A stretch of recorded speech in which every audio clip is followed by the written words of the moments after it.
welcome to Eden Hope Academy. We are on cycle 4, week number 1. So you should have your books open. Do you have your book? If you do, give it a wiggle. And let's start on week number 1, page 1. And you should be looking for beautiful Kevin and for Lucas and for Kaylee right there. And they're in our Indiana campus. Isn't that cool? So let's start with our Bible verse. And if you can read it along with me. It says, by humility and fear of the Lord are riches and honor and life. Have you listened to the music for that yet? By humility and fear of the Lord. Have you listened to that yet? I love that song. What does it mean though? It means that when we are humble and we recognize that God is going to do what he says he's going to do, that we fear, not in a way, but in a way of knowing that God is not going to be mocked. He's going to do what he says he's going to do. That gives us riches and honor in life, because that's when we follow him. At Eden Hope Academy, we like to say, I want to be so dependent on God that I'm independent of the world. That means that we look to God first. And that's a quote by Martha Kilpatrick. All right, so what I want you to do is pause in just a second and draw a picture of you walking with God in humility and the joy that comes with him being in your life. So draw that picture and then click back on. So beep. Good job. Are you back? I'm so glad you're back. All right, so now we're on the second square right here, and it's history, and it's Louis XV sitting on his throne asking himself the question, why is France not the best one? All right, so you guys know that song, right? And it says he was planning on Queen Anne's War, known to the Europeans as the War of Spanish Succession. But he couldn't have foreseen 1714 when the Treaty of Utrecht took away Acadia, Newfoundland, and the Hudson Bay. The British took one last look at the territories held by Spain and wouldn't even let them afford a bit of Gibraltar or Minorca. All right, so what does that mean? All right, so let's go through it quickly. We're talking about Europe, so let's go over to Europe just a little bit. And so remember, North America, Central America, South America, Antarctica, Australia, Asia, because it's so big, Europe, which is a little bit smaller, and Africa, right there in the middle. So we're going to go over to Europe, and there's Spain in Europe. And Spain was controlled by Charles, and Charles died without an heir. That means a successor. So do you guys hear that word? So the War of Spanish Succession meant that they needed a Spanish successor. And since Charles died without a child, there was no one to succeed him in Spain. So he had to choose someone. But he chose someone who had just died. So he chose someone, and then he got sick, and the person died, and then he died right after in 1700. So there was no one to succeed him. So everyone started grabbing for his land. Everyone wanted part of Charles's land in Spain, because it wasn't just Spain and Europe, but it was a bunch of it wasn't just Spain and Europe, but it was a bunch of North America, most of Central America, and then down the western coast of South America. So it was quite a bit of land. And so whole bunches of countries in Europe went to war against each other. And so finally, with the Treaty of Utrecht, it figured out what was called a balance of power. And the balance of power meant that that no one country would dominate in power over the other country. So they tried to split things up so there would be a balance in power. But this was interesting. It was interesting because in France, Louis XV, I think it was the 15th, I'll check on that, let you know up there. Louis was very concerned about who would have what crown and who would be in charge of what and things like that. So he was looking at a smaller scale of who would be in charge and who would get different cred for the actual people. But the English were really smart. Go, ha, ha, ha, ha. And they were looking at it for military advantages for a really long term. And so they were like, oh, we're not so concerned about who's going to be in power today.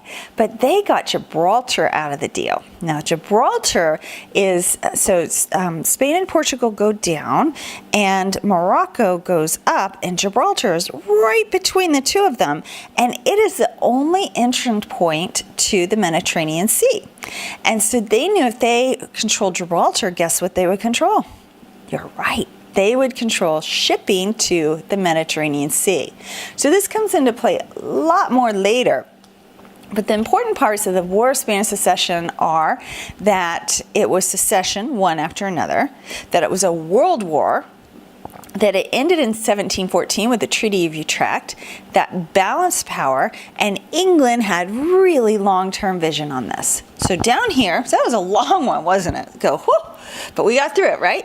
All right, it says, draw a picture of Louis XV grasping for more land. Instead, Louis XV was French, instead of humbly waiting on the Lord for what he needed. So draw a picture of him grasping. I want more, like that. All right, so pause in just a second and draw your picture and then get back to us. So pause. You did it? Good job. Oh, you're back already. You are so cool. Okay, so let's go on to link it to me. And it says, fearing God is based on admiration and devotion, as well as the absolute certainty that God will not be mocked. It is a realization that God's word is absolute and that we must follow it, never turning from God's word. And so the first question to talk over with your mom is, are you humble? And let her tell you the truth, because you don't want to be prideful. How do you acknowledge your need for God every day? Do you pray? Do you thank God for everything? Breathe in. Do you know that God provided you with that air? You should thank God for everything all day long. Talk to your mom about how you can be more thankful. And then finally, what do you think William Penn said? Why do you think William Penn said men must be governed by God or they will be ruled by tyrants? Think about that and talk to your mom about that, because that's pretty profound. And that will probably be what you discuss partially in critical thinking skills this week. So now we're going to go up to this top one. We're going to talk about John Bunyan. John Bunyan was he was an Englishman and a Puritan preacher, and he wrote the book Pilgrim's Progress. And so there's going to be some links right below this video for Pilgrim's Progress, and it would be a great book for you to read, or they have a video on it too, and both of those would be really good to read. It's an excellent book that he wrote. All right, so here we have de Guzmão, and it says Bartolomeu Lourenço de Guzmão was a Portuguese priest who wanted to fly away from Brazil. So Portugal, remember, that's on the Iberian Peninsula, which is Spain and Portugal, right above Morocco. And they colonized Brazil, which is in South America, so all the way across the Atlantic Ocean. And de Guzmão was in the early 1700s, and he came up with an airship that he thought could fly.